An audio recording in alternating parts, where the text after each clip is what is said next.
Okay, today I want to give you a little something to think about if you're thinking about buying a home.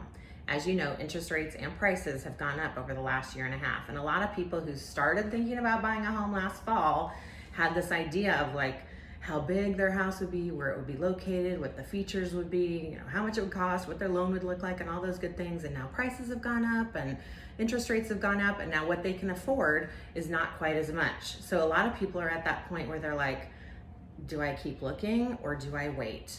And ultimately, a lot of that decision is based on your overall financial picture and what's also happening in your life.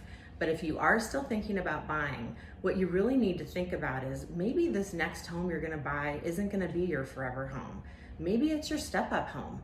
Maybe the next home you're gonna buy needs to be the one where you get your foot in the door, you get your payment that's a solid amount every month, you don't have to worry about your rent going up, you don't have to worry about any of those things happening that are unexpected with a rental. You can be in a home and know where you're going to be.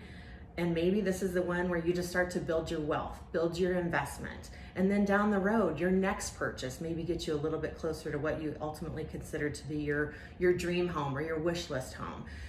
I always say that the home needs to serve you. You don't want to be serving the home. So it's important to buy a home that fits your life needs, but it's also important to buy one where you're not going to be cash poor and not enjoying your life. So you kind of have to make that decision of, am I gonna go a little bit further, spend a little bit more than I wanted to get the dream home, which maybe you're comfortable with that.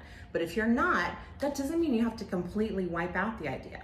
Maybe you were gonna buy a first time home, a 2,000 square foot home, and maybe instead right now you should consider a condo or a townhome. I think it's important to reevaluate what's on your wish list, what's a must have, and also keeping in mind what's important to you financially. Do you want to keep spending money on rent? Do you want to still be unsure about where you're living? Or do you want to start to build wealth now? So just some things to think about. And I think it's important, you can talk with a financial advisor, you can talk with a lender, you can talk with your realtor. Honestly, it's probably best to talk with all to really decide what is best for you in the overall picture of things. But you can't just take a look at oh, prices have gone up, I'm going to forget it. Because ultimately you're paying to live somewhere. So are you going to pay yourself through an investment, or are you going to keep paying somebody else's investment?